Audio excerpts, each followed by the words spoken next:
Hello dreamers, welcome to Biomedicos. Myself Saurabh Bora, final year MBBS student from Jawaharlal Nehru Medical College Ajmer. देखिए आज मैं बात करने वाला हूं आप सभी के सबसे इंटरेस्टिंग टॉपिक कि MBBS जिसके पीछे 18 लाख बच्चे भग रहे हैं, नीट यूजी एक इंडिया का सबसे ज्यादा कॉम्पिटिटिव एग्जाम। आप देख सकते हैं नीट यूजी के लिए 18 लाख बच्चे अप्लाई कर रहे हैं, जिसमें से आप देख सकते हैं गवर्नमेंट सीटें सिर्फ 30-40 हज़ार सीटें, जिसमें से भी जनरल ओबीसी डब्ल्यूएस को अगर ऑल इंडिया रैंक 20 हज़ार के अंडर है तो सीट मिलती है। तो क्यों इतना एमबीबीएस के पीछे भग रहे हैं जबकि कोर्सेज तो और भी काफ़ी अवेलेबल है। बीडीएस होता है, बीएमएस होता है, बीएचएमएस होता है, बीएसएमएस होता है, इसके अलावा बीएससी नर्सिंग होती है, इसके अलावा बैचलर इन फिजियोथेरेपी होती है, BSc in biotechnology, food production, dairy production, काफ़ी सारे सब्जेक्ट्स में बीएससी होती है, एग्रीकल्चर होता है, इतने सारे फील्ड है। फिर क्यों सभी जने, क्यों बायोलॉजी स्टूडेंट्स जो 10th के बाद बायोलॉजी ऑप्ट करते हैं, फिजिक्स केमिस्ट्री बायो लेते हैं, क्यों वो स्टूडेंट्स जो है वो इस तरफ एमबीबीएस की तरफ बहुत ज़्यादा अट्रैक्टेड रहते हैं और एमबीबीएस के लिए 2 साल 3 साल 5 साल भी तैयारी करने को तैयार रहते हैं नीट यूजी की फिजिक्स केमिस्ट्री बायो जो भी कैंडिडेट्स लेते हैं। तो एमबीबीएस वास्तव में इतनी अच्छी डिग्री है कि एमबीबीएस के बाद में वास्तव में इतने सारे करियर ऑप्शंस अवेलेबल है। ये वीडियो उन सभी कैंडिडेट्स के लिए है जो अभी जस्ट मेडिकल कॉलेज में एंटर करने वाले हैं या फिर नीट यूजी की प्रिपरेशन कर रहे हैं या फिर इनफैक्ट जो एमबीबीएस कर रहे हैं, उन कैंडिडेट्स के लिए भी ये वीडियो काफी वर्थ इट है। ठीक है, इस वीडियो में देखिए मैं एमबीबीएस के उन करियर ऑप्शंस की बात करूंगा जो सबसे कॉमन है। मैं ऐसे ऑप्शंस नहीं बताऊंगा आपको जो मैंने आपको बता दिए कि रिसर्च, अब रिसर्च के बारे में आगे मैं आपको कुछ बता ही नहीं रहा कि कैसे आपको रिसर्च करनी है, कितने पैसे मिलेंगे, कुछ नहीं बता रहा मैं आपको। ऐसे करियर ऑप्शंस की बात नहीं करूंगा मैं सिर्फ वो करियर ऑप्शंस की बात करूंगा जो सबसे कॉमनली अवेलेबल है, करियर ऑप्शंस जो सबसे कॉमनली ज्यादातर एमबीबीएस करने के बाद मेडिकल ग्रेजुएट्स ये करियर ऑप्शंस फॉलो करते हैं इंडिया में रहते हुए। सबसे मेन बात है इंडिया में रहते हुए ये करियर ऑप्शंस फॉलो करते हैं। ठीक है, जितने भी एमबीबीएस कर रहे हैं उन कैंडिडेट्स के लिए भी ये वीडियो बहुत इंपॉर्टेंट है, नीट यूजी वाले कैंडिडेट्स के लिए भी है और जो जस्ट मेडिकल कॉलेज में 2022 बैच एंटर कर रहा है उसके लिए भी है। तो इसलिए वीडियो को एंड तक देखिए। थोड़ा सा वीडियो लंबा होगा, 15-20 मिनट तक का हो सकता है वीडियो, लेकिन काफी इंफॉर्मेटिव वीडियो होगा। आपको एक एक चीज, हालांकि इस वीडियो में मैं जितने भी करियर ऑप्शन बता रहा हूं आपको 10, उन सबके बारे में इतना डिटेल में डिस्क्रिप्शन में नहीं बता सकता, लेकिन मैं आपको फिर भी एक मोटा मोटा आइडिया दे दूंगा जिससे आप अंदाजा लगा सकते हैं कि एमबीबीएस कितना वर्थ इट है। क्या वास्तव में एमबीबीएस के लिए जो प्राइवेट कॉलेजेस से एमबीबीएस करते हैं 1-1 लाख रुपए, 1-1 करोड़ रुपए पूरे 4.5 साल के देख के, तो क्या इतना वर्थ इट है? क्या कौन कौन से करियर ऑप्शंस अवेलेबल है अपन उसकी बात करेंगे आज। तो आप देखो, ज्यादा टाइम खराब करे बिना मैं आगे वीडियो में बढ़ता हूं। तो सबसे पहला करियर ऑप्शन, सबसे पहले मैं आपको 10 करियर ऑप्शंस बताने वाला हूं, वो भी कॉमनली अवेलेबल। ठीक है, सबसे पहला होता है, सभी का सपना होता है, जो भी एमबीबीएस करता है उन सभी का सपना होता है, सभी का ड्रीम होता है कि हम पीजी करें, पोस्ट ग्रेजुएशन करें, सभी का हायर स्टडीज का सपना होता है। उसमें आता है एमडी और एमएस, इसके अलावा होता है डीएनबी। ठीक है, इसके अलावा होता है डिप्लोमा कोर्सेस, उसके अलावा होते हैं इंटीग्रेटेड कोर्सेज। ये 4 कोर्सेज ऐसे हैं जो हायर स्टडीज में आते हैं। तो मैं आपको पहले ही बता दूं, एमबीबीएस में चाहे आप हायर स्टडीज करें एमबीबीएस के बाद, चाहे आप जॉब करें, दोनों में आपको पैसा मिलेगा, दोनों में आपको पैसा मिलेगा, ये ध्यान रखिएगा। एमबीबीएस में इंटर्नशिप से आपको स्टाइपेंड मिलना स्टार्ट होता है, 4.5 साल आपको कुछ नहीं मिलेगा, first year, second year, third year, final year internship से आपको मिलना पैसा स्टार्ट होगा। वो हर स्टेट टू स्टेट वेरी करता है, जैसे राजस्थान में 14,500 प्लस डीए है। ठीक है, और अलग अलग स्टेट्स में अलग अलग, मैं इंटर्नशिप का भी अलग से एक वीडियो बना दूंगा कि किस किस स्टेट में कितना इंटर्नशिप स्टाइपेंड है। लेकिन इंटर्नशिप से आपको पैसे मिलना स्टार्ट हो जाएंगे। उसके बाद से आप चाहे हायर स्टडीज में एमडीएमएस करें, चाहे तो आप एमडीएमएस करें, चाहे आप डीएनबी करें, चाहे आप डिप्लोमा कोर्सेज करें, चाहे आप इंटीग्रेटेड कोर्सेज में, सब में आपको पैसा मिलेगा। हायर स्टडीज की बात करते हैं। ठीक है, अब इनका मेजर ड्रॉबैक ये होता है कि इनके बाद फिर आपको वापस से जॉब के लिए एग्जाम देना पड़ेगा। ये जॉब नहीं है, ये सिर्फ आप हायर स्टडीज है। 3 साल की एमडीएमएस है तो 3 साल के लिए आपको पैसे मिलेंगे, 3 साल के लिए आप स्पेशलिस्ट बनने की तैयारी करेंगे। ठीक है, आप रेजिडेंट बन के रहेंगे, लेकिन 3 साल बाद फिर से आपको जॉब के लिए कहीं ना कहीं अप्लाई करना पड़ेगा। तो बहुत सारे कैंडिडेट ऐसे होते हैं जो इन कोर्सेज के लिए इन हायर स्टडीज की बजाय जॉब्स को प्रीफर करते हैं, या फिर इन हायर स्टडीज में एंट्रेंस क्लियर नहीं हो पाता इसलिए फिर वो जॉब्स के लिए ट्राई करते हैं। तो कौन कौन से इन 4 हायर स्टडीज के अलावा अपने पास जॉब्स अवेलेबल है? तो अगर अपन जॉब्स की बात करते हैं और 5th करियर ऑप्शन की बात करते हैं तो आप देख सकते हैं इसमें आता है UPSC CMS. Union public service commission की तरफ से CMS कंबाइंड मेडिकल सर्विस का एग्जाम होता है, जिससे आप CMO बन सकते हैं, चीफ मेडिकल ऑफिसर। ठीक है।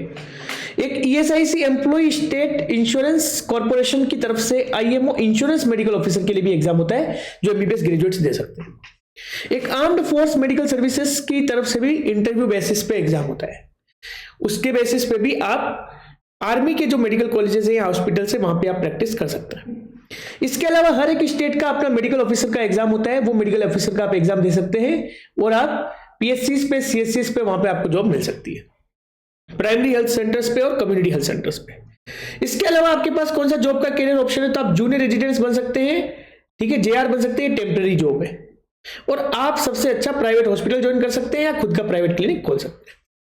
तो आप देख सकते हैं कि 10 कैरियर ऑप्शंस मैंने आपको बताया है। MBBS के अलावा और कोई सा भी आपके पास ऐसा कोर्स नहीं है, चाहे आप BMS ले लो, BDS ले लो, BHMS ले लो, BSc नर्सिंग ले लो, BPT ले लो, कोई सा भी कोर्स ले लो, इतने 10 कैरियर ऑप्शन आपके पास अवेलेबल नहीं होंगे जब आप पूरी डिग्री कर लेंगे। पूरी डिग्री करने के बाद इतने 10 कैरियर ऑप्शन आपके पास MBBS के बाद ही अवेलेबल है, इसीलिए MBBS की इतनी डिमांड है। हालांकि इनमें भी अभी क्राइसिस क्रिएट हो रहा है दिन ब दिन, क्योंकि मेडिकल सीट्स इतनी बढ़ गई है, PG की सीटें इतनी नहीं बढ़ रही जिस प्रोपोर्शन में MBBS में जो नीट UG के थ्रू सीटें बढ़ रही है, उतनी सीटें PG में नहीं बढ़ रही, इसलिए थोड़ा सा क्राइसिस अभी हो रहा है, मारामारी जॉब्स के लिए चल रही है। लेकिन फिर भी जो भी कैंडिडेट अच्छे से पढ़ाई करता है MBBS के दौरान, वो इन 10 काम में से, ये जो 10 मैंने चीजें बताई, इनमें से कहीं ना कहीं तो सेट हो ही सकता है। लेकिन हर कैंडिडेट सबसे पहले किसकी ट्राई करता है, सबसे पहले ट्राई करता है MD और MS में एंटर करने की, स्पेशलाइजेशन करने की, PG करने की। सबसे पहले कोई भी कैंडिडेट है जिसने MBBS करा है, तो किसके लिए कोशिश करेगा कि हम PG करें, हम क्या करें, स्पेशलाइजेशन करें। ठीक है, स्पेशलाइजेशन के लिए वो क्या करेगा, कोशिश करेगा MD MS करने की। तो MD का मतलब क्या होता है, MD का मतलब होता है डॉक्टर ऑफ मेडिसिन। ये मेडिकल ब्रांचेस में होती है, मेडिसिन वाली जो ब्रांचेस होती है उनमें आप करते हैं, क्या करते हैं, डॉक्टर ऑफ मेडिसिन। इसके अलावा MS का मतलब होता है मास्टर ऑफ सर्जरी, या आप किस में करते हैं, तो आप सर्जिकल ब्रांचेस में करते हैं। जो सर्जिकल ब्रांचेस होती है उनके अंदर आप मास्टर ऑफ सर्जरी करते हैं। तो MD और MS 3 साल का कोर्स है, 3 साल तक आपको स्टाइपेंड भी मिलेगा, 3 साल तक आप स्पेशलाइजेशन कीजिए। इन्हें रेजिडेंट्स बोला जाता है जो MD और MS करते हैं। ठीक है, इनके पोस्ट ग्रेजुएशन कोर्सेज है MD और MS, डॉक्टर ऑफ मेडिसिन और मास्टर ऑफ सर्जरी। तो इन कोर्सेज में आप कैसे एंट्रेंस ले सकते हैं, तो आपको एक एंट्रेंस एग्जाम देना पड़ेगा, जैसा कि आप सभी जानते हैं, NEET PG, national eligibility cum entrance test for post graduation. इसके अलावा अभी हो सकता है रिसेंटली 1-2 साल में इसका नाम चेंज कर दिया जाए और नेक्स्ट अप्लाई हो जाए NMC बिल के तहत, तो नेशनल एग्जिट टेस्ट भी हो सकता है। अभी नीट PG हो रहा है, 1-2 साल में नेक्स्ट हो सकता है। इसके अलावा एक एग्जाम होता है इनिसेट, ये हमारे एम्स, निमहांस और जिपमर जैसे टॉप इंस्टीट्यूट जो होते हैं वहां पे PG करने के लिए इनिसेट का एग्जाम होता है। ठीक है, तो नेक्स्ट तो हो गया नेशनल एग्जिट टेस्ट, और आप देख सकते हैं नीट PG हो गया, national eligibility cum entrance test post graduation. ठीक है, तो सबसे पहले हम बात करेंगे नीट PG की या नेक्स्ट की, वो कौन करवाता है। अभी नीट PG हो रहा है इसलिए अपन नीट PG की बात करते हैं। नेशनल बोर्ड ऑफ एग्जामिनेशन करवाता है, हर 1 साल में एक बार होता है ये।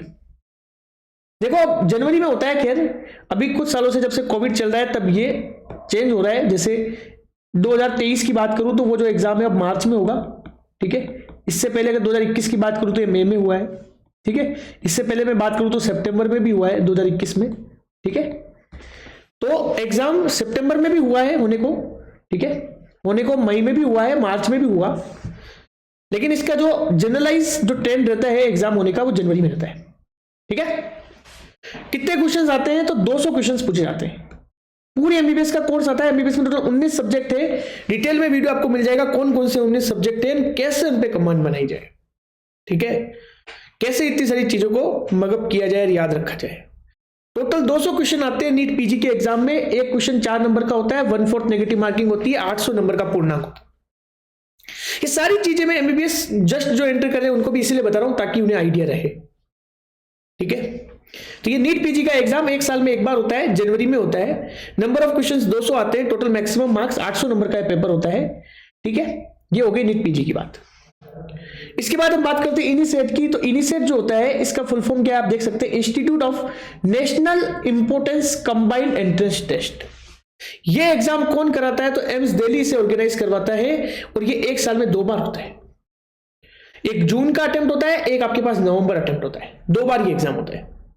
ठीक है, इनिसेट के एग्जाम से भी आपको एमडी, एमएस और भी बहुत सारे कोर्सेज है, वहां पे एडमिशन मिलता है। इंटीग्रेटेड कोर्सेज भी चलते हैं एम्स के तहत, और ये कहाँ होते हैं आप देख सकते हैं, जिपमर में, एम्स में, ठीक है। इसके अलावा पीजीआई चंडीगढ़ में और निम्हांस में, ये 4 टॉप इंस्टीट्यूट्स हैं।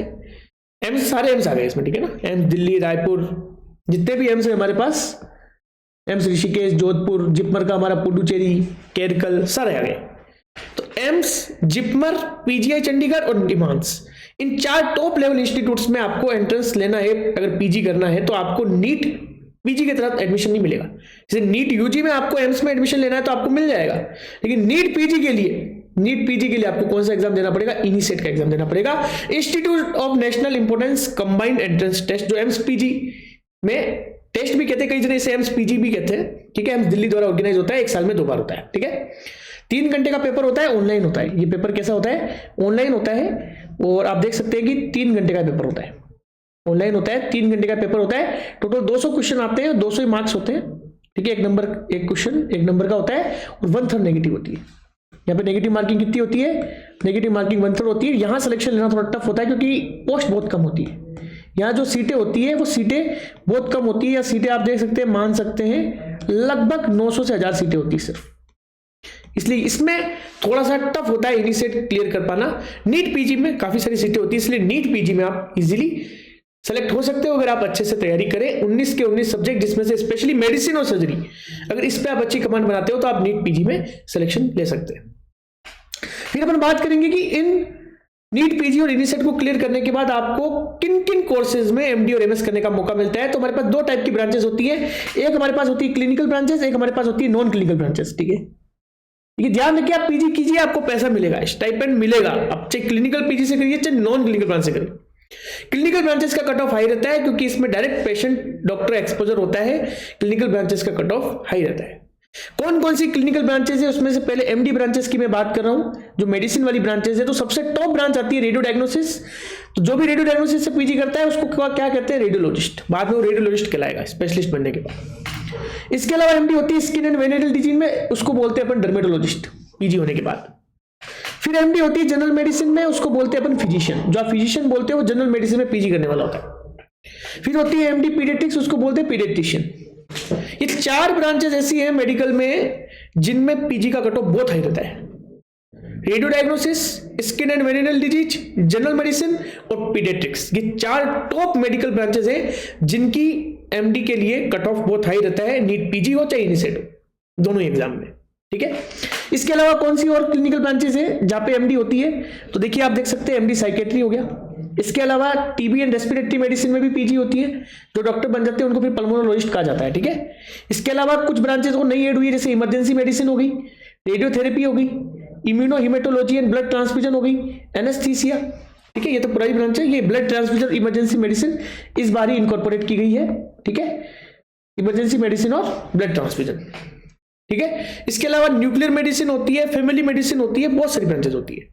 तो ये 10 ब्रांचेस मैंने आपको क्लिनिकल में भी बता दी कि ये ब्रांचेस एमडी ब्रांचेस है, जिनमें से भी जो हाई कट ऑफ जिनका रहता है वो है radio diagnosis, skin and venereal disease, general medicine और पीडियाट्रिक्स, इनका कट ऑफ हाई रहता है। फिर अपन बात करते हैं सर्जिकल ब्रांचेस की, MS courses, master of surgery. तो एमएस कोर्सेज में देखिए हमारे पास कौन कौन से आते हैं। तो आप देख सकते हैं एमएस कोर्सेज में हमारे पास आता है सबसे पहले जनरल सर्जरी, फिर आता है हमारे पास MS in obstetrics and gynaecology, जो गायनेकोलॉजिस्ट बनते हैं, इससे सर्जन बनेगा, इससे गायनेकोलॉजिस्ट बनेगा। फिर होती है एमएस इन ऑर्थोपेडिक्स, ये हड्डियों के डॉक्टर बनते हैं, ऑर्थोपेडिशियन। इसके बाद आता है ईएनटी, ओटोराइनोलैरिंजियोलॉजी, ईयर नोज और थ्रोट, ठीक है, ईएनटी स्पेशलिस्ट बनते हैं। उसके बाद आती है एमएस इन ऑप्थेल्मोलॉजी। तो ये 5 ब्रांचेस हमारे पास मेजर सर्जिकल ब्रांच है। हो सकता है 1-2 ब्रांच मैंने मिस कर दी हो, मेजर ब्रांचेस मैं आपको बता चुका हूं। हमेशा मेडिकल ब्रांचेस की कट ऑफ हाई रहती है सर्जिकल ब्रांचेस से। सर्जरी में भी जो टॉप अच्छे लेवल की जो ब्रांचेस हैं, तो वो ब्रांचेस में आती है, एक तो जनरल सर्जरी आती है और एक हमारे पास ऑर्थोपेडिक्स आती है, और गर्ल्स के लिए ऑब्स गायनी। समझ गए आपको? तो ये 5 मैंने आपको सर्जिकल ब्रांचेस बता दी, ठीक है। ये सारी क्लिनिकल ब्रांचेस है। अब क्लिनिकल ब्रांचेस का कट ऑफ सीरीज क्या रहता है, एक बार आपको एक ब्रीफ आइडिया अगर मैं दूं, तो ऑल इंडिया कोटा यहाँ पे 50% होता है। 50% आपको ऑल इंडिया कोटा मिलता है, 50% स्टेट कोटा मिलता है। ऑल इंडिया कोटा ही कट ऑफ बताऊंगा, क्योंकि स्टेट टू स्टेट में नहीं करेगा कट ऑफ, तो ऑल इंडिया कोटा का 50% का कट ऑफ क्लिनिकल ब्रांचेस के लिए जनरल, ओबीसी और ईडब्ल्यूएस में अगर आपकी ऑल इंडिया रैंक 20,000 के अंदर है तो आपको कोई ना कोई क्लिनिकल ब्रांच मिलेगी। अच्छी ब्रांच की बात नहीं कर रहा, अब आप सोचो इस पे आपको रेडियो डायग्नोसिस मिल जाए, पीडियाट्रिक्स मिल जाए, या फिर जनरल मेडिसिन मिल जाए, या स्किन मिल जाए, या आपको ऑर्थोपेडिक्स मिल जाए, तो वो नहीं है। कोई ना कोई क्लिनिकल ब्रांच मिल जाएगी आपको, चाहे एनेस्थीसिया मिले, चाहे आपको इमरजेंसी मेडिसिन मिले। एससी में आपको 40,000 रैंक तक इजीली मिल जाएगी ऑल इंडिया कोटे से, एसटी में आपको 60,000 रैंक तक आसानी से क्लिनिकल ब्रांचेस मिल जाएगी, एमडी और एमएस दोनों को मिला के। ठीक है, उसके बाद हमारे पास नॉन क्लिनिकल ब्रांचेस भी होती है। नॉन क्लिनिकल ब्रांचेस में कौन सी ब्रांचेस आती हैं? तो नॉन क्लिनिकल ब्रांचेस में आप देख सकते हैं आपके पास आती है, इसमें डायरेक्ट आपका पेशेंट टू डॉक्टर एक्सपोजर नहीं होता, इनमें मेनली टीचिंग का काम रहता है। इसके अलावा एक्स्ट्रा एक्टिविटीज भी बहुत सारी होती है, तो ये मेडिकल कॉलेजेस में रहते हैं, ना कि हॉस्पिटल में। इनमें देख सकते हैं आप एमडी पैथोलॉजी होगी, एमडी माइक्रोबायोलॉजी होगी, एमडी फिजियोलॉजी होगी, एमडी बायोकेमिस्ट्री होगी, एमडी फार्मेकोलॉजी होगी, एमडी फोरेंसिक मेडिसिन होगी। इसके अलावा आप देख सकते हो एमएस में सिर्फ एक होती है नॉन क्लिनिकल में, एनाटॉमी, एमएस एनाटॉमी। इसके अलावा एमडी में एक और होती है PSM, preventing and social medicine, जिसे आप कम्युनिटी मेडिसिन भी कहा जाता है। ठीक है, ये सारी ब्रांचेस है, आपको मैं ब्रीफ आइडिया दे रहा हूं, आप पूरा डिटेल में देखिए, आपको पूरा समझ में आएगा। ये नॉन क्लिनिकल ब्रांचेस है। नॉन क्लिनिकल ब्रांचेस लोग कम प्रीफर करते हैं क्योंकि यहाँ पे पेशेंट एक्सपोजर नहीं होता, आगे फिर आपको टीचिंग लाइन में या फिर सीनियर डेमोन्स्ट्रेटर वगैरह मेडिकल कॉलेज में आपको रहना होता है, तो नॉन क्लिनिकल ब्रांचेस थोड़ी लोग कम प्रीफर करते हैं क्योंकि आगे क्लिनिकल एक्सपोजर कम मिलता है। नॉन क्लिनिकल्स का कट ऑफ बहुत ही कम जाता है। जनरल, ओबीसी, डब्ल्यूएस में आपकी अगर ऑल इंडिया रैंक आप देख सकते हैं 1 लाख के अंडर भी है ना, तो आपको ऑल ओवर इंडिया में कहीं ना कहीं ये नॉन क्लिनिकल ब्रांच मिल जाएगी। एससी और एसटी में अगर आपकी ऑल इंडिया रैंक 2 लाख के अंडर भी है, ये मोटा मोटा बता रहा हूं मैं, ऑल इंडिया कोटा के 50% से स्टेट टू स्टेट वेरी करेगा, आपको आसानी से नॉन क्लिनिकल ब्रांच मिल जाएगी। ठीक है, स्टाइपेंड दोनों में मिलेगा, चाहे आप क्लिनिकल पीजी करें चाहे नॉन क्लिनिकल पीजी करें, 60,000 से लेकर 1 लाख के बीच में मिलता है। अब वो डिपेंड करता है, स्टेट टू स्टेट वेरी करता है। ठीक है, क्लियर है? फर्स्ट ईयर में थोड़ा कम होता है, सेकंड ईयर में 4-5 हजार रुपए और ज्यादा मिलते हैं, थर्ड ईयर में थोड़े से 4-5 हजार रुपए और ज्यादा मिलते हैं। इस तरीके से मैंने आपके सबसे पहले सबसे इंपॉर्टेंट करियर ऑप्शन जिसकी बात करी वो था हमारा एमडी और एमएस के, जिससे हम कहते हैं पीजी करनी है, पीजी जिसे बोला था पीजी करनी है, एमडी और एमएस। इसलिए इसमें थोड़ा टाइम लगा, थोड़ा सा डिटेल वीडियो होगा, एंड तक देखिए, पूरा समझ में आएगा।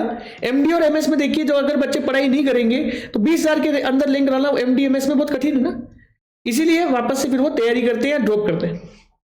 एससी में 40,000 के अंदर, एसटी में 60,000 के अंदर।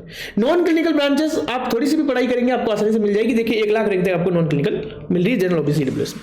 समझ गए आपको बात को? तो एमबीबीएस के बाद कोई इतना ज्यादा क्राइसिस नहीं, हालांकि पहले से थोड़ी कंडीशन खराब होती जा रही है, लेकिन फिर भी जॉब्स की कहीं कमी नहीं है। ऐसा नहीं है कि आप एमबीबीएस करने के बाद भी आपको कोई जॉब नहीं मिल रही, कोई हायर स्टडीज के लिए आपको अपॉर्चुनिटी नहीं मिल रही, ऐसा बिल्कुल नहीं है। ये सब कहने की बात है। थोड़ा सा भी जंग से पढ़ता है, जो अच्छे से पढ़ाई करता है, प्रॉपर मेहनत करता है, उसका कहीं ना कहीं 10 जॉब्स मैंने बताई, 10 चीजें आपको मैं बता रहा हूं, इन 10 में से कहीं एक तो होगा। पीजी में नहीं हो रहा, चलो कोई बात नहीं, डीएनबी कर लो आप। डीएनबी क्या होता है? तो डीएनबी होता है डिप्लोमेट ऑफ नेशनल बोर्ड्स। ये डीएनबी का एंट्रेंस एग्जाम सेम वही है जो नीट पीजी और नेक्स्ट जो होगा वही नीट पीजी है, वही 3 ईयर का कोर्स है ये। ठीक है, लेकिन डीएनबी होती है कुछ कॉर्पोरेट हॉस्पिटल्स में, हालांकि कुछ गवर्नमेंट हॉस्पिटल भी डीएनबी कराते हैं, लेकिन जनरली प्राइवेट कॉर्पोरेट हॉस्पिटल्स जो होते हैं वो डीएनबी कराते हैं, डिप्लोमेट ऑफ नेशनल बोर्ड्स। ये एमडीएमएस की इक्विवेलेंट होती है। लेकिन पीजी कोर्सेज की तुलना में क्या होता है कि पासिंग रेट जो होता है वो कम होता है। एमडीएमएस जो है ना, एमडीएमएस की तुलना में इसका पासिंग रेट कम है। यहाँ के जो एग्जाम होंगे पीजी के फर्स्ट ईयर के, सेकंड ईयर के, थर्ड ईयर के, उन एग्जाम में पासिंग रेट थोड़ा कम है, लेकिन इसका बेनिफिट भी है, यहाँ कोई बॉन्ड नहीं होता। इसके अलावा आपको पूरे अपडेटेड टेस्ट और टेक्नोलॉजी से रूबरू होने का मौका मिलता है।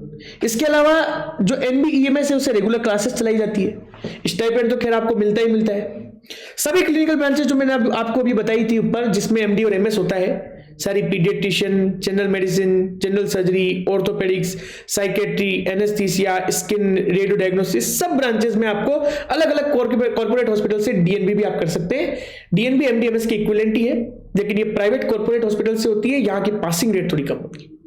इसीलिए अगर आपको एमडीएमएस में नहीं होता तो आप डीएनबी प्रीफर कीजिए, क्या प्रॉब्लम है? अब फिर बाद में अगर एमबीबीएस के बाद में आपको कोई दिख रहा है आपके आसपास एमबीबीएस करने वाले, वो आपको दिख रहे हैं इनकी अभी तक जॉब नहीं लगी, तो ऐसा नहीं है, जॉब उनके लिए अवेलेबल है। वो आप उनमें से चूज करते हैं कि हमें कौन सी जॉब करनी है। थोड़ा सा टाइम देके, थोड़ा सा पीजी में सिलेक्शन हो जाए तो पीजी करे अच्छी ब्रांच से, इसलिए वो थोड़ा रुकते हैं, वरना जॉब अवेलेबल है। ये बात क्लियर है एकदम, ठीक है। अब सोचते हैं डीएनबी क्यों करे प्राइवेट हॉस्पिटल से, इसीलिए डीएनबी की सीटें भी वैकेंट रहती है और डीएनबी नहीं प्रीफर करते बहुत सारे कैंडिडेट करते हैं। अच्छी फैसिलिटीज मिलती है, अच्छा सीखने को मिलता है। तो दूसरा करियर ऑप्शन है हमारे पास डीएनबी। यहाँ पे भी कोर्सेज जो होते हैं वो पीजी कोर्सेज ही होते हैं, क्लिनिकल नॉन क्लिनिकल ब्रांचेस में, स्पेशली क्लिनिकल ब्रांचेस में होते हैं। एंट्रेंस एग्जाम वही होता है, आप देख सकते हैं नीट पीजी या नेक्स्ट। ठीक है। तीसरे करियर ऑप्शन की अगर अपन बात करेंगे तो वो होते हैं डिप्लोमा कोर्सेज, वो भी एंट्रेंस एग्जाम इनका नीट पीजी होता है। तो डिप्लोमा कोर्सेज में भी आपको एडमिशन मिल सकता है नीट पीजी के थ्रू। सारी ब्रांचेस कौन कौन सी, जैसे क्लिनिकल पैथोलॉजी हो गई, एनेस्थीसिया हो गई, रेडियोलॉजी हो गई, इम्यूनोहेमेटोलॉजी हो गई, पीडियाट्रिक्स हो गई, फैमिली मेडिसिन हो गई, ऑप्स गायनी हो गई, ईएनटी हो गई, न्यूक्लियर मेडिसिन हो गई, ये फिजिकल रिहेबिलिटेशन हो गई, इसके अलावा स्पोर्ट्स मेडिसिन हो गई, साइकेट्री हो गई, सारी क्लिनिकल ब्रांचेस जो थी तो सब में आपको डिप्लोमा कोर्सेज में भी एडमिशन नीट पीजी के थ्रू मिलता है। तो आप डिप्लोमा कोर्सेज भी कर सकते हैं अगर आपका एमडीएमएस या डीएनबी में नहीं हो रहा तो। ठीक है। चौथे करियर ऑप्शन या हायर स्टडीज वाले जो ऑप्शन है उसकी तरफ अगर बढ़ते हैं तो इंटीग्रेटेड कोर्सेज होते हैं। कई सारे कॉलेजेस ऐसे होते हैं जिनके अंदर 6 ईयर का एमडी प्लस डीएम, ये एमडी होती है स्पेशलिटी, डीएम होती है super speciality, MD MS combine कराते हैं। कुछ कुछ कॉलेजेस में एमएस प्लस एमसीएच ये भी कंबाइन होती है। 6 ईयर के इंटीग्रेटेड कोर्सेज चलते हैं। ये हर ब्रांच में नहीं होते और हर एक कॉलेज में नहीं होते, कुछ सिलेक्टेड कॉलेजेस ही होते हैं, जैसे निमहांस के कॉलेज है, कुछ एम्स है, सीएमसी है, इसके अलावा कुछ प्राइवेट कॉर्पोरेट हॉस्पिटल्स होते हैं, उनके अंदर ये इंटीग्रेटेड 6-6 साल के कोर्स चलते हैं। स्पेसिफिक ब्रांचेस में ही चलते हैं, जैसे प्लास्टिक सर्जरी है, इस पे चलता है ये integrated course. Cardiothoracic and vascular surgery जो अपन जिसे बोलते हैं सीटीवीएस सर्जन, तो सीटीवीएस में भी ये इंटीग्रेटेड कोर्स चलते हैं। इसके अलावा न्यूरो सर्जरी हो गई। ठीक है। तो न्यूरो सर्जरी के अंदर भी ऐसे कुछ कुछ ब्रांचेस और कुछ कुछ कॉलेजेस के अंदर ये इंटीग्रेटेड कोर्सेज चलते हैं। इनमें भी एडमिशन वही होगा, जैसे निमांस और एम्स में एडमिशन लेना है तो वही आपको क्या देना पड़ेगा, इनिसेट का एग्जाम देना पड़ेगा। सीएमसी प्राइवेट हॉस्पिटल्स में अगर आपको इंटीग्रेटेड कोर्स करना है तो वही नीट पीजी का या नेक्स्ट का एग्जाम देना पड़ेगा। इस तरीके से आपको मैंने 4 कोर्स बता दिए, एमडी, एमएस, डीएनबी। इसके अलावा हमारे पास डिप्लोमा कोर्सेज और इंटीग्रेटेड कोर्सेज, ये हायर स्टडीज के लिए है। और यहाँ पर जब तक आप पीजी करेंगे तब तक आपको स्टाइपेंड मिलेगा। पीजी के बाद फिर आपको वापस से जॉब के लिए एग्जाम देना पड़ेगा। तो सीधी से अपन बात करते हैं जॉब के लिए कौन कौन से एग्जाम से। और हमारा नेक्स्ट करियर ऑप्शन, 5th सबसे इंपॉर्टेंट करियर ऑप्शन है हमारा UPSC CMS, union public service commission के द्वारा कंबाइंड मेडिकल सर्विस का एग्जाम होता है। हर साल ये एग्जाम होता है। इसकी खास बात ये कि हर साल ये एग्जाम होगा, आपको वेट नहीं करना कि इसकी वैकेंसी कब आएगी, हर साल होगा। सेंट्रल लेवल की आपको जॉब मिलेगी। अब ये एग्जाम जो होता है वो 2 पार्ट में होता है। एक तो आपका ऑब्जेक्टिव पेपर होता है, रिटन पेपर, और एक आपका पर्सनालिटी टेस्ट होता है। ऑब्जेक्टिव पेपर आपका 500 मार्क्स का होता है, पर्सनालिटी टेस्ट आपका 100 मार्क्स का होता है। टोटल 600 मार्क्स का ये आपका टोटल इसका पूर्णांक रहता है, उसके बेसिस पे मेरिट बनती है। पहले आपका ऑब्जेक्टिव पेपर होता है। ऑब्जेक्टिव पेपर में जितने भी कैंडिडेट्स बैठेंगे, जितनी वैकेंसीज आएगी उसकी 3 गुना कैंडिडेट्स को ऑब्जेक्टिव पेपर में पास किया जाएगा। उन्हें इंटरव्यू कॉल आएगा, फिर उन्हें पर्सनालिटी टेस्ट देना पड़ेगा। उनके 100 मार्क्स का पर्सनालिटी टेस्ट होगा। इंटरव्यू में आए मार्क्स और साथ में उनके रिटर्न जो ऑब्जेक्टिव पेपर में जो मार्क्स है उनको कंबाइन किया जाएगा और फिर जो वैकेंसीज है उतनी वैकेंसीज के अकॉर्डिंग पोस्ट अलॉट की जाएगी। इस पूरी प्रोसेस में लगभग 1.5 साल लग जाता है। इस पूरी प्रोसेस में लगभग 1.5 साल लग जाता है। ठीक है। तो ऑब्जेक्टिव पेपर की बात करें तो ऑब्जेक्टिव पेपर कितने होते हैं, ये 500 मार्क्स कितने पेपर के होते हैं, तो टोटल ऑब्जेक्टिव पेपर भी आपके पास 2 पेपर होते हैं और दोनों पेपर एक ही दिन होते हैं। हर एक पेपर 250 नंबर का होता है। हर एक पेपर में 120 क्वेश्चन होते हैं। हर एक पेपर 2 घंटे का होता है, सेम डे होते हैं। पेपर 1 में क्या आता है, मेडिसिन और पीडियाट्रिक्स आती है। पेपर 2 में क्या आता है, प्रिवेंटिव एंड सोशल मेडिसिन आती है, सर्जरी आती है, ऑब्स-गायनी आती है। ज्यादातर ये जो सब्जेक्ट है वो 3rd ईयर और फाइनल ईयर के, केवल पीएसएम ऐसा है जो 3rd ईयर का सब्जेक्ट है। इसके अलावा मेडिसिन देख सकते हैं आप, पीडियाट्रिक्स देख सकते हैं, सर्जरी देख सकते हैं, ऑब्स-गायनी देख सकते हैं, सारे के सारे फाइनल ईयर के सब्जेक्ट है। ये 5 सब्जेक्टों पे कमांड बना लो, अच्छे से एग्जाम दो, आसानी से आप ऑब्जेक्टिव पेपर में अच्छे मार्क्स लिया, पर्सनालिटी में थोड़े कम भी आएंगे तो भी आपका सिलेक्शन हो जाएगा। 1.5 साल का प्रोसेस चलेगा। 2 पेपर होंगे, 250 मार्क्स का होगा हर एक पेपर, 120 क्वेश्चन आएंगे हर एक पेपर में, 2 घंटे का होगा। ठीक है। अब वैकेंसीज कितनी आती है, कितनी पोस्ट आती है, तो हर साल अलग अलग आती है। लगभग जो देख रहा हूं मैं 3-4 सालों से 700 से 1000 के बीच में पोस्ट आती है हर साल। आपको जॉब कौन कौन सी मिलेगी, तो देख सकते हैं आपको अच्छी सेंट्रल लेवल की जॉब्स मिलेगी। आप देख सकते हैं आपको एडीएमओ की जॉब मिलेगी। एडीएमओ क्या होता है, असिस्टेंट डिविजनल मेडिकल ऑफिसर। एडीएमओ की वैकेंसीज मिलेगी आपको रेलवेज में। इसके अलावा आपको जूनियर स्केल पोस्ट मिल सकती है सीजीएचएस में, सेंट्रल गवर्नमेंट हेल्थ सर्विस में। इसके अलावा एक होता है general duty medical officer, GDMO, Delhi municipal council में। इसके अलावा भी बहुत सारी पोस्ट होती है, कैटेगरी 1 कैटेगरी 2 में डिवाइडेड होती है। आप कहेंगे तो मैं सेपरेट वीडियो यूपीएससी सीएमएस पे लेके आ जाऊंगा, ईएसआई सीआईएमओ पे लेके आ जाऊंगा, आप कहेंगे तो नीट पीजी पे लेके आ जाऊंगा, इनिशिएट पे लेके आ जाऊंगा, सेपरेट वीडियो और बना देंगे। अभी अपन एक जनरलाइज बात कर रहे हैं। तो ऐसे बहुत सारी रेलवेज में, सेंट्रल गवर्नमेंट हेल्थ सर्विस में, दिल्ली म्युनिसिपल काउंसिल में आपके 700 से 1000 पोस्ट हर साल निकलती है। और क्या कट ऑफ सिनेरियो रहता है तो ये भी आप देख सकते हैं। जनरल कैटेगरी में अगर आपने 370 से ज्यादा मार्क्स आपने स्कोर कर लिए 600 में से, दोनों को मिला के, रिटर्न एग्जाम को मिला के, इंटरव्यू को मिला के अगर 600 में से आपने 370 से ज्यादा मार्क्स स्कोर कर लिए, आपका जनरल कैटेगरी में यूपीएससी सीबीएस में सिलेक्शन हो जाएगा। आपको कोई भी पोस्ट एडीएमओ, जीडीएमओ, या फिर आप देख सकते हैं जूनियर स्केल पोस्ट आपको मिल जाएगी। ओबीसी में 330 से ज्यादा होनी चाहिए 600 में से। दोनों को मिला के बात कर रहा हूं मैं, पर्सनालिटी टेस्ट प्लस रिटर्न दोनों। हो सकता है रिटर्न में आपको बहुत कम पे हो जाए सिलेक्शन, लेकिन पर्सनालिटी टेस्ट और रिटर्न को मिला के इतने मार्क्स होंगे तो ही आपका सिलेक्शन रहेगा होना। ईडब्ल्यूएस में आपके 300 से ज्यादा मार्क्स होने चाहिए, एससी कैटेगरी में आपके 280 से ज्यादा मार्क्स होने चाहिए, एसटी कैटेगरी में आपके 250 से ज्यादा मार्क्स होने चाहिए, तो आपका पीजी इसमें आसानी से आप कह सकते हैं यूपीएससी सीएमएस में सिलेक्शन हो जाएगा। ये कुछ जो रिसेंट 2-3 साल के ट्रेंड है उन्हीं को देख के मैं आपको बता रहा हूं। बिल्कुल आपको परमानेंट जॉब मिलती है। क्या कहलाते हो आप? चीफ मेडिकल ऑफिसर कहलाते हो। इसके अलावा कुछ कुछ सेंट्रल इंस्टीट्यूट्स जैसे एमएएमसी, वीएमएमसी, कुछ कुछ सेंट्रल दिल्ली के इंस्टीट्यूट्स में आपको पीजी के लिए कुछ सीटें भी रिजर्व की जाती है यूपीएससी सीएमएस करने वालों को। ठीक है, सैलरी इनकी बहुत अच्छी होती है, 1 लाख से ज्यादा होती है। ठीक है, और सेंट्रल की जॉब मिलती है, परमानेंट जॉब होती है, अच्छी डिस्पेंसरीज में, अच्छी सिटीज में जॉब मिलती है। और एग्जाम जो है आफ्टर फाइनल ईयर के एमबीबीएस के बाद आप दे सकते हो। फाइनल ईयर आपका हो चुका है, आप इंटर्नशिप करते करते दे सकते हो, क्योंकि इसका जब आप इंटरव्यू दोगे उसके लिए आप डिटेल्ड एप्लीकेशन फॉर्म भरोगे पर्सनालिटी टेस्ट देने से पहले। तो डिटेल्ड एप्लीकेशन फॉर्म को भरने से पहले आपकी क्या हो जानी चाहिए? इंटर्नशिप कंप्लीट हो जानी चाहिए। समझ के बात को? तो आप फाइनल ईयर के साथ भी दे सकते हो। हालांकि आप ये एग्जाम फाइनल ईयर के साथ भी दे सकते हो, फाइनल ईयर के बाद भी दे सकते हो, इंटर्नशिप के साथ भी दे सकते हो, इंटर्नशिप के बाद भी दे सकते हो। लेकिन इस चीज का ध्यान रखना है कि जिस दिन आप डेफ भरो या जिस दिन आपका पर्सनालिटी टेस्ट हो उस दिन आपकी डिग्री होनी चाहिए आपके पास। समझ के बात को? ये पूरी हमने बात करी सेंट्रल एमओ की, यूपीएससी एमओ की। 5th हमारा कैरियर ऑप्शन था, फर्स्ट जॉब ऑप्शन था। फिर बात करते हैं 6 नंबर पे आता है हमारे पास ईएसआईसी के आईएमओ की जॉब्स निकलती है, इंश्योरेंस मेडिकल ऑफिसर की। ये भी हमारे पास परमानेंट गवर्नमेंट जॉब है, एम्प्लॉय स्टेट इंश्योरेंस कॉर्पोरेशन में निकलती है। ये आप इंटर्नशिप के बाद दोगे, ये एग्जाम आप इंटर्नशिप के बाद दोगे। और वैकेंसीज जो होती है वो 1-2 साल में आती है, जरूरी नहीं है हर साल आ सकता है, हर साल नहीं आए तो 2-2 साल में आ सकती है। कितनी वैकेंसीज आती है? तो मिनिमम 1000 से लेकर 1200 वैकेंसीज, 1000-1200 वैकेंसीज आती है। सैलरी मिनिमम 50,000 होती है, मैक्सिमम आपकी बढ़ते बढ़ते काफी सारे इसमें डीए वगैरह और जुड़ते हैं। इसके अलावा काफी सारे प्रमोशन होते हैं, लास्ट तक आते आते आपकी 1,70,000 के आसपास सैलरी हो जाती है। ठीक है, आप ऑफिशियल वेबसाइट esic.nic.in पे चेक भी कर सकते हैं वैकेंसीज कब आएगी या उसके वैकेंसीज के बारे में सब कुछ आप चेक कर सकते हैं। इसके अलावा ईएसआईसी के मेडिकल कॉलेजेस में इन्हें कुछ पीजी कोटा भी मिलता है, थोड़ा सा पीजी में भी इन्हें बेनिफिट होता है। ये एग्जाम भी 2 पार्ट में होता है, रिटर्न एग्जाम होता है, इंटरव्यू होता है। रिटर्न एग्जाम 200 नंबर का होता है और इंटरव्यू आप देख सकते हैं इंटरव्यू 50 नंबर का होता है। रिटर्न में फिर से 2 पेपर होते हैं 100 नंबर के, 1-1 घंटे के। पेपर 1 में मेडिसिन आती है, पीडी आती है, पेपर 2 में वही पीएसएम आती है, सर्जरी आती है, ऑब्स आती है। पेपर का जो सिलेबस है वो ईएसआईसी एमओ का, आईएमओ का, इंश्योरेंस मेडिकल ऑफिसर का, यूपीएससी सेंट्रल मेडिकल ऑफिसर का सेम है। मेडिसिन पीडिया पेपर 1 में, पेपर 2 में पीएसएम सर्जरी गाई नहीं। ज्यादातर फाइनल ईयर की सब्जेक्ट है, सिर्फ पीएसएम को छोड़ के। पीएसएम जो है आप देख सकते हैं 3rd ईयर का सब्जेक्ट है। कितने मार्क्स के पेपर होते हैं आप देख सकते हैं, ये पेपर होते हैं 100 मार्क्स के। ठीक है, और 1-1 घंटे के पेपर होते हैं, जबकि उसके पेपर जो थे सीएमएस वाले वो 250 मार्क्स के थे, 2-2 घंटे के पेपर थे। 3 गुना जो वैकेंसीज होगी उसके आपको सेलेक्ट करे जाएंगे रिटर्न एग्जाम में। रिटर्न एग्जाम में 3 गुना सेलेक्ट किए जाएंगे। ठीक है, 3 गुना कैंडिडेट्स को आपके पास इंटरव्यू कॉल आएगा।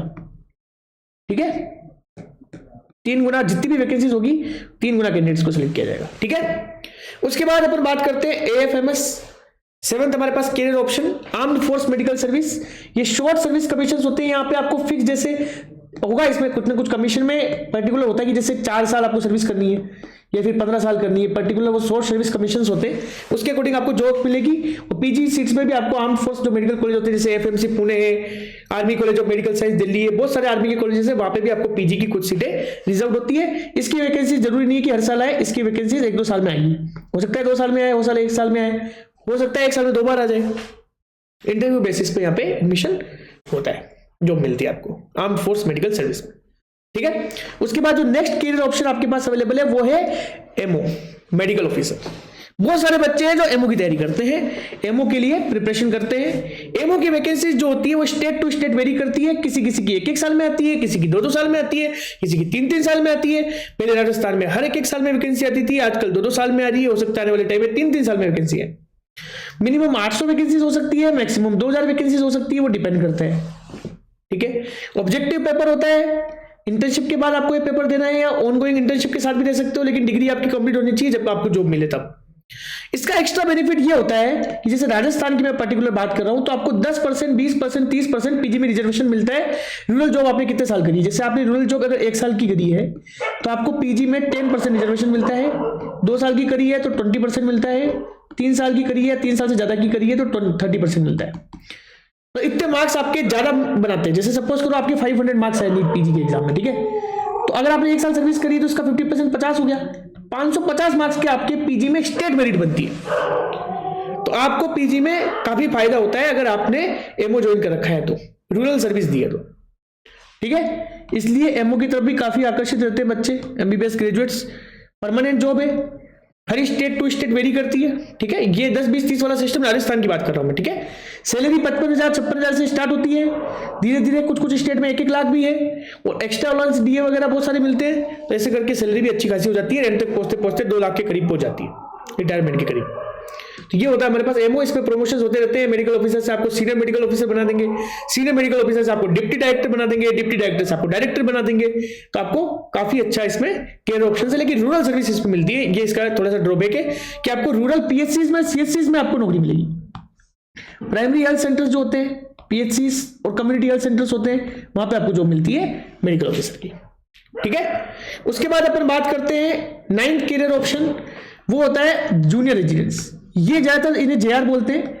ये जूनियर रेजिडेंट्स जो होते हैं ये टेम्पररी जॉब है, लेकिन इसमें डिपार्टमेंट आपकी चॉइस का हो सकता है। आप जिस डिपार्टमेंट में जेआर की वैकेंसीज निकलती रहती है हर मेडिकल कॉलेज में, हर एक डिपार्टमेंट के अलग अलग टाइम पे आप जेआर के लिए अप्लाई कर सकते हैं। इंटरव्यू बेसिस पे इसका सिलेक्शन होता है।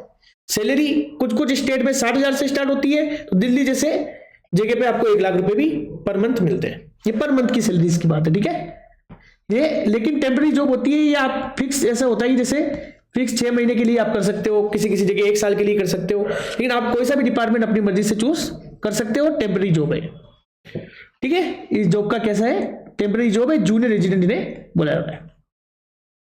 उसके बाद 10th और आखिरी कैरियर ऑप्शन जो सबसे कॉमनली अवेलेबल है। इसके अलावा बहुत सारे कैरियर ऑप्शन होते हैं। रिसर्च फील्ड में जाओ, आप चाहे तो कोई रिसर्च पेपर पब्लिश कर सकते हो, आप चाहे तो WHO यूनिसेफ के साथ मिलकर काम कर सकते हो। लेकिन मैंने 10 सबसे कॉमनली अवेलेबल कैरियर ऑप्शन की बात करी है, तो 10वां है हमारे पास, आप या तो प्राइवेट हॉस्पिटल ज्वाइन कर सकते हो या खुद का क्लिनिक खोल सकते हो। प्राइवेट हॉस्पिटल में आपके इंटरव्यू बेसिस पे आपको जॉब मिलेगी, थोड़ा सा समय भी लग सकता है उस केस में। अगर आप खुद का क्लिनिक खोलते हो तो भी उसमें आपको वेट करना पड़ेगा, पेशेंट लोड बनने में थोड़ा सा टाइम लगेगा। प्राइवेट हॉस्पिटल में जो सैलरी है आपकी वो वर्किंग आवर्स पे डिपेंड करेगी, कितने घंटे आप काम कर रहे हो, कितना आपको एक्सपीरियंस है, कौन सी सिटी में आप काम कर रहे हो, उस बेसिस से आपको प्राइवेट हॉस्पिटल में जॉब मिलेगा। इस तरीके से मैं आपको कहना चाह रहा हूं कि एमबीबीएस एक ऐसा हमारे पास अंडर ग्रेजुएट डिग्री है जिसको करने के बाद आपके पास मल्टीपल कैरियर ऑप्शंस अवेलेबल है। आपके पास हायर स्टडीज के लिए MD, MS, DNB, diploma, integrated courses है। तो जॉब्स के लिए UPSC, CMS chief medical officer, ESIC insurance medical officer, armed force medical service, state medical officers, junior residents, private hospitals, काफी सारे आपके पास कैरियर ऑप्शंस अवेलेबल होते हैं। इसलिए आप अगर जॉब कर रहे हैं नीट की प्रिपरेशन के लिए, अच्छे से तैयारी कीजिए। बहुत सारे कैरियर ऑप्शंस आपके पास अवेलेबल होंगे। जो एमबीबीएस भी कर रहे हैं उन्हें घबराने की कोई जरूरत नहीं है, आपको कहीं ना कहीं तो जॉब डेफिनेटली इनमें से मिल ही जानी है। इसलिए जॉब की चिंता मत कीजिए। और भी अगर आपको कोई डाउट हो आप कमेंट सेक्शन में मैसेज कर सकते हैं। नेक्स्ट वीडियो हम किस चीज पे लेके आए या फिर किस चीज के बारे में आपको और जानना चाहते हो, आप कमेंट सेक्शन में मैसेज कर सकते हो और पर्सनली भी कमेंट कर सकते हो। अगर मुझे समय मिलेगा तो मैं जरूर रिप्लाई करूंगा। Thanks for watching the video. Please like, share and subscribe the channel for such an authentic information. Thank you so much.